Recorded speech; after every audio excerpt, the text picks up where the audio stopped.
दिल्ली का एक लड़का जिसका सपना था कि वो आर्मी में जाए और देश की सेवा करे।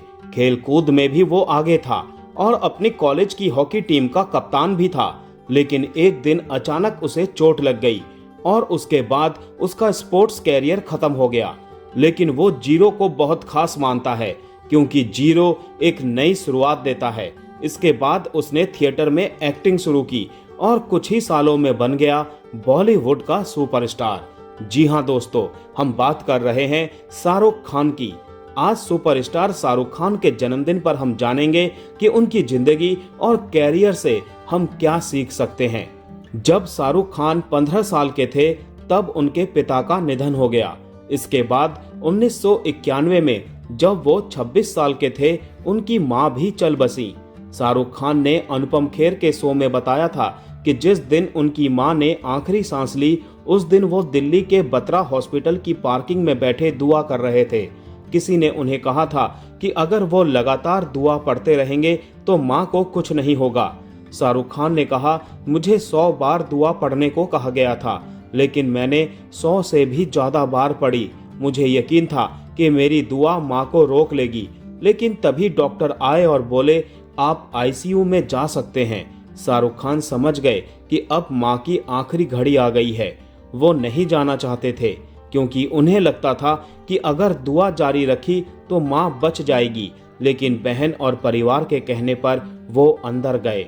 शाहरुख खान ने आगे कहा था, मुझे लगता है कि इंसान तभी दुनिया छोड़ता है जब वो हर चीज से संतुष्ट हो जाता है, क्योंकि अगर ऐसा ना हो तो माँ बाप बच्चों को छोड़ नहीं पाते। इसीलिए उन्होंने माँ से कहा, अगर आप चली गई तो मैं बहन का ख्याल नहीं रखूंगा, पढ़ाई नहीं करूंगा, कुछ भी नहीं करूंगा। वो सोचते रहे कि अगर माँ को लगेगा कि बेटा अब भी अधूरा है तो शायद वो रुक जाएंगी, लेकिन शायद माँ को भरोसा था कि शाहरुख सब कुछ संभाल लेंगे। शायद यही दुआ और अधूरी ख्वाहिश थी जिसने शाहरुख खान की जिंदगी को बदल दिया और उन्हें आज वो बना दिया जिसकी कल्पना शायद उनके माँ बाप ने की होगी। शाहरुख खान और गौरी की लव स्टोरी इस बात का प्रमाण है कि प्यार दुनिया की सबसे बड़ी ताकत है और यह धर्म और सामाजिक दर्जे से कहीं ऊपर है। 1984 में जब शाहरुख 19 और गौरी 14 साल की थी, दोनों दिल्ली में एक पार्टी में मिले थे और शाहरुख को पहली नजर में ही गौरी से प्यार हो गया। उनकी प्रेम कहानी में कई मुश्किलें आईं, खासकर धर्म और परिवार की तरफ से विरोध के कारण।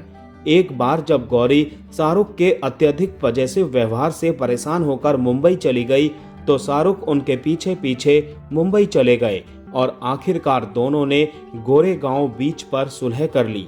गौरी के परिवार के सामने शाहरुख 5 साल तक हिंदू बने रहे, लेकिन जब सच सामने आया तो उन्हें बहुत मुश्किलों का सामना करना पड़ा। गौरी के परिवार को मनाने के लिए शाहरुख ने कई कोशिशें की। इस वजह से दोनों को 3 बार शादी करनी पड़ी। पहली शादी कोर्ट मैरिज, दूसरी मुस्लिम रीति रिवाज से निकाह और तीसरी शादी पंजाबी स्टाइल में। 1991 में दोनों की शादी हुई। आज शादी के 3 दशकों से भी ज्यादा समय बाद वो न केवल बॉलीवुड के सबसे मजबूत कपल में से एक हैं, बल्कि एक सफल production company red chillies entertainment भी चलाते हैं। उनके 3 बच्चे आर्यन खान, सुहाना खान और अबराम खान हैं। शाहरुख खान के घर में सभी धर्मों का सम्मान है और सभी त्योहार मनाए जाते हैं। शाहरुख खान के कैरियर से हम सीख सकते हैं कि जिंदगी में बड़ा मुकाम हासिल करने के लिए शुरुआत छोटे कदमों से करनी पड़ती है और रिस्क लेना जरूरी होता है। शाहरुख खान ने अपने कैरियर की शुरुआत टीवी सीरियल से की। उन्होंने फौजी, दिल दरिया और सर्कस जैसे टीवी शो में काम किया। इन शो में अपनी दमदार परफॉर्मेंस के बाद ही शाहरुख को फिल्मों के ऑफर मिलने लगे और 1992 में उन्होंने फिल्म दीवाना से बॉलीवुड में डेब्यू किया। इसके बाद जब वो फिल्मों में आए तो उन्होंने केवल हीरो की भूमिका के पीछे भागने के बजाय बाजीगर और डर जैसी फिल्मों में नेगेटिव किरदार निभाए और एक अलग पहचान बनाई। फिल्म डर के समय सन्नी देओल एक स्टार थे, जबकि शाहरुख खान नए कलाकार थे।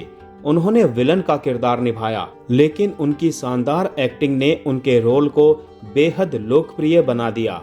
शाहरुख खान को 1994 में 39वें फिल्म फेयर अवार्ड में फिल्म बाजीगर के लिए बेस्ट एक्टर का अवार्ड मिला। उसी साल डर के लिए बेस्ट विलन के लिए भी नॉमिनेट हुए थे। वहीं फिल्म अंजाम के लिए उन्हें बेस्ट विलन का फिल्म फेयर पुरस्कार मिला था। जब शाहरुख खान ने बहुत कम फिल्में की थी, तब भी उनमें आत्मविश्वास की कमी नहीं थी।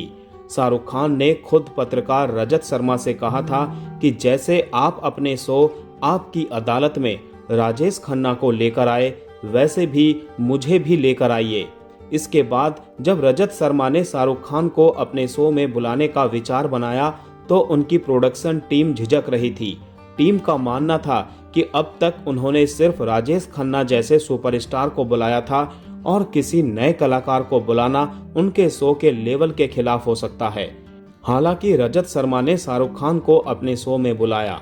शो बहुत शानदार रहा और शाहरुख खान ने सभी सवालों के जवाब बड़े ही आत्मविश्वास के साथ दिए। शाहरुख खान ने बाद में खुद रजत शर्मा को बताया था कि इस इंटरव्यू के बाद अगर उन्हें चाहने वालों की संख्या 5000 थी तो वो बढ़कर 5 लाख हो गई। वहीं कैरियर की शुरुआत में शाहरुख खान को उनके लुक्स को लेकर भी जज किया गया। प्रोड्यूसर विवेक वासवानी ने बताया था कि जब वो एक फिल्म के सिलसिले में शाहरुख खान के साथ हेमा मालिनी से मिलने गए थे, तो हेमा ने शाहरुख खान को बदसूरत कहा था। हालांकि उन्होंने शाहरुख को अपनी फिल्म में कास्ट किया था। शाहरुख खान ने 2024 में लोकार्नो फिल्म फेस्टिवल में बताया था कि एक डायरेक्टर ने उनसे कहा था कि तुम्हारी सबसे आकर्षक बात यह है कि तुम बहुत बदसूरत हो, बाकी सारे हीरो स्विस चॉकलेट जैसे दिखते हैं। शाहरुख खान ने जवाब दिया था, अगर मैं बदसूरत हूं तो मैं विलन का रोल करूंगा। इसके बाद उन्होंने डर जैसी फिल्मों में ग्रे और नेगेटिव किरदार निभाए, लेकिन उनकी एक्टिंग इतनी दमदार रही कि यश चोपड़ा जैसे फिल्म मेकर ने भी कहा, तुम बुरे नहीं लगते, तुम्हें एक लव स्टोरी करनी चाहिए। इसके बाद दिल वाले दुल्हनिया ले जाएंगे आई और शाहरुख रोमांस में भी छा गए। आज शाहरुख खान अपनी करिश्माई पर्सनैलिटी और आत्मविश्वास के लिए जाने जाते हैं। उनकी जर्नी साबित करती है कि अगर आप खुद पर भरोसा रखें तो लोग क्या सोचते हैं, इससे कोई फर्क नहीं पड़ता। शाहरुख खान की जिंदगी में एक चीज साफ है कि उन्होंने हमेशा औकात से बड़ा सोचो का सिद्धांत अपनाया है। शाहरुख खान ने 1997 में अपनी फिल्म यस बॉस की शूटिंग के दौरान मन्नत को पहली बार देखा। उस समय यह बंगला विला वियना के नाम से जाना जाता था। समुद्र के किनारे खड़ा ये बंगला उनकी नजर में बिल्कुल सपनों जैसा था। हालांकि चुनौती ये थी कि एक सक्सेसफुल एक्टर होने के बावजूद शाहरुख के पास इतने बड़े घर को खरीदने के लिए पर्याप्त पैसे नहीं थे। फिर भी उन्होंने सोचा कि अगर वो ये अवसर खो देंगे तो जीवन में हमेशा कमी का एहसास रहेगा। शाहरुख खान ने ये बंगला गौरी के जन्मदिन पर उन्हें गिफ्ट किया था। हालांकि इसे खरीदना आसान नहीं था। 2001 में जब उन्हें यह बंगला खरीदने का मौका मिला तो उन्होंने हिम्मत दिखाई और अपने सपने को सच करने का फैसला लिया। शाहरुख खान की करीबी सबीना खान ने अपने आर्टिकल द SRK स्टोरी में लिखा था कि जब शाहरुख ने मन्नत खरीदा तब उनके पास केवल 2 करोड़ रुपए थे, जबकि बंगले की कीमत करीब 30 करोड़ रुपए थी। बाकी पैसे उन्होंने लोन लेकर दिए। लेकिन अब समस्या थी घर को सजाना। उन्होंने एक इंटीरियर डिजाइनर से संपर्क किया, लेकिन उसकी फीस इतनी ज्यादा थी कि जिसके चलते शाहरुख खान ने गौरी से कहा कि वो खुद ही घर का इंटीरियर डिजाइन करें। गौरी ने ये चुनौती स्वीकार की और घर के हर कोने में अपनी कला का जादू बिखेर दिया। आज शाहरुख खान के घर मन्नत की कीमत 200 करोड़ रुपए से भी अधिक है। शाहरुख खान टेक्नोलॉजी फ्रेंडली हैं, साथ ही वो किसी भी नए बदलाव को अपनाने में विश्वास रखते हैं। 1996 में आमिर खान को शाहरुख ने उन्हें एक लैपटॉप खरीदने के लिए प्रेरित किया था। इतना ही नहीं, उन्होंने आमिर को एक लैपटॉप गिफ्ट किया और उसे खुद सेटअप करके भी दिया था। वहीं एक सक्सेसफुल एक्टर होने के बाद भी 2002 में उन्होंने अपनी पत्नी गौरी खान के साथ रेड चिलीज एंटरटेनमेंट की स्थापना की। यह कंपनी सिर्फ फिल्मों का प्रोडक्शन ही नहीं करती, बल्कि डिस्ट्रीब्यूशन, मार्केटिंग और वीएफएक्स जैसी तकनीकी सेवाएं भी प्रदान करती हैं। इसके अलावा शाहरुख खान ने 2008 में कोलकाता नाइट राइडर्स टीम खरीदी और इसके बाद क्रिकेट की अन्य लीग में भी निवेश किया, जैसे कैरेबियन प्रीमियर लीग की ट्रिनबागो नाइट राइडर्स और Abu Dhabi Knight Riders. Shahrukh Khan के लिए परिवार हमेशा से प्राथमिकता रहा है। वो पहले फिल्मों में काम नहीं करना चाहते थे, लेकिन मां के निधन के बाद वो खुद फिल्म प्रोड्यूसर विवेक वासवानी के पास गए और बोले, मैं आपके साथ फिल्म करूंगा। इस पर वासवानी ने कहा, आप तो फिल्म में काम नहीं करना चाहते थे। इस पर शाहरुख खान ने कहा था, अब मुझे फिल्में करनी हैं, क्योंकि ये मेरी मां का सपना था कि मैं सुपरस्टार बनूं। अब मैं उनके सपने को पूरा करने के लिए फिल्में करना चाहता हूं। उन्होंने अपने कैरियर के शुरुआती संघर्ष और सुपरस्टार बनने के बाद भी परिवार को कभी पीछे नहीं छोड़ा। करियर की बिल्कुल शुरुआत में ही उन्होंने 1991 में गौरी खान से शादी की और हमेशा उन्हें अपनी ताकत बताया। शाहरुख खान ने कहा था कि अगर उन्हें कैरियर और गौरी में से किसी एक को चुनना पड़े तो वो हमेशा गौरी को ही चुनेंगे। अपने बच्चों आर्यन, सुहाना और अबराम के साथ उनका दोस्ताना रिश्ता है। माता पिता के निधन के बाद उन्होंने अपनी बहन शहनाज की जिम्मेदारी संभाली और आज भी वो उनके साथ मन्नत में ही रहती हैं। साल 2023 में शाहरुख खान ने 57 साल से अधिक की उम्र में भी अपनी फिटनेस, ऊर्जा और एक्शन हीरो की छवि से ये साबित कर दिया कि उम्र सिर्फ एक संख्या है। पठान के लिए शाहरुख खान ने खतरनाक स्टंट्स के साथ साथ एक शानदार फिजिक भी बनाई, जिसके लिए उन्होंने 2 साल तक कड़ी मेहनत और डाइट का पालन किया। उनकी इस ट्रांसफॉर्मेशन ने उनके एक्शन अवतार को और भी विश्वसनीय बना दिया। शाहरुख खान की जिंदगी और कैरियर इस बात का सबूत है कि हार के जीतने वाले को बाजीगर कहते हैं। साल 2014 के बाद उनका सफर आसान नहीं रहा। फैन और जब हैरी मेट सेजल जैसी फिल्मों से उन्हें उम्मीद के मुताबिक सफलता नहीं मिली। सबसे बड़ा झटका 2018 की फिल्म जीरो से लगा। 200 करोड़ रुपए की बजट वाली इस फिल्म ने 191 करोड़ कमाए थे, जिसके बाद शाहरुख खान ने फिल्मों से ब्रेक लेने का फैसला किया। लेकिन जैसा कि हमेशा कहा जाता है, असली खिलाड़ी वही होता है जो गिर कर भी उठता है, और शाहरुख खान ने ये कर दिखाया। 4 साल बाद 2023 में उन्होंने 3 फिल्मों के साथ शानदार वापसी की। साल की शुरुआत पठान से हुई, जिसने 1050 करोड़ की कमाई करके बॉक्स ऑफिस पर कई रिकॉर्ड तोड़ डाले और शाहरुख खान को फिर से एक्शन हीरो के रूप में स्थापित किया। इसके बाद जवान आई, जिसने पठान से भी ज्यादा सफलता हासिल की और ग्लोबल बॉक्स ऑफिस पर 1148 से 1160 करोड़ रुपए तक कमाए। साल के अंत में डंकी ने भी 470 करोड़ रुपए की शानदार कमाई की। 4 साल के ब्रेक के बाद जब कई लोगों ने उनकी वापसी को लेकर संदेह जताया, तब उन्होंने पठान और जवान जैसी लगातार 2 ब्लॉकबस्टर फिल्में देकर आलोचकों को चुप करा दिया। शाहरुख खान को बॉलीवुड का बादशाह सिर्फ उनकी एक्टिंग की वजह से ही नहीं कहा जाता, बल्कि उनकी पर्सनैलिटी की वजह से भी कहा जाता है। उनका सेंस ऑफ ह्यूमर कमाल का है।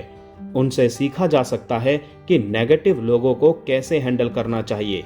इसका उदाहरण है साल 2016 की एक घटना, जब टीवीएफ की टीम के साथ एक लाइव सेशन के दौरान एक यूजर ने मजाक या नफरत में शाहरुख खान को छक्का कह दिया। ज्यादातर लोग ऐसी स्थिति में नाराज हो जाते या जवाब देने से बचते, लेकिन शाहरुख खान ने वो कमेंट खुद पढ़ा और मुस्कुराते हुए जवाब दिया, मैं इतना बड़ा हूँ कि चौका तो नहीं हो सकता, ना सिंगल हूँ, मेरे दोस्त, छक्का ही मारूंगा। शाहरुख खान के इस जवाब के बाद बगल में बैठे एक्टर जितेंद्र कुमार और एक्ट्रेस निधि बिष्ट भी उनका जवाब सुनकर तालियां बजाने लगी। अपने 59वें जन्मदिन पर शाहरुख खान ने घोषणा की थी कि उन्होंने स्मोकिंग छोड़ दी है। शाहरुख खान ने कहा था कि एक अच्छी बात यह है कि अब वो स्मोकिंग नहीं कर रहे हैं। उन्होंने यह भी बताया कि स्मोकिंग छोड़ने के बाद भी उन्हें सांस फूलने की दिक्कत होती है, लेकिन उन्हें उम्मीद है कि समय के साथ साथ यह ठीक हो जाएगा।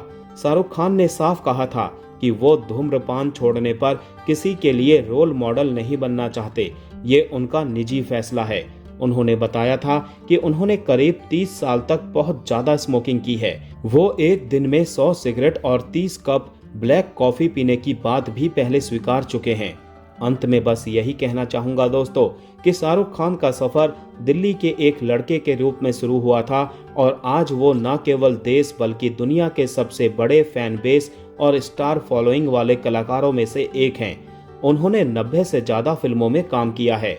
दिलवाले दुल्हनिया ले जाएंगे भारतीय सिनेमा की सबसे लंबे समय तक चलने वाली फिल्म बनी और जवान हिंदी सिनेमा की सबसे ज्यादा कमाई करने वाली फिल्मों में से एक है। शाहरुख खान को फिल्म फेयर, पद्मश्री और नेशनल अवार्ड जैसे कई सम्मान मिले हैं। जिस शाहरुख खान को कभी पहली कमाई के रूप में 50 रुपए मिले थे, वही आज दुनिया के सबसे अमीर एक्टर हैं। हुरून इंडिया रिच लिस्ट 2025 के अनुसार शाहरुख खान की कुल संपत्ति 1.4 बिलियन डॉलर यानी लगभग 12,490 करोड़ है। उनके पीछे Arnold, Taylor Swift, Selena Gomez और टॉम क्रूज जैसे कई मशहूर सेलेब्स हैं। शाहरुख खान की कहानी हमें यह सिखाती है कि स्टार जन्म से नहीं बनते, वो अपने संघर्ष, साहस और जज्बे से बनते हैं।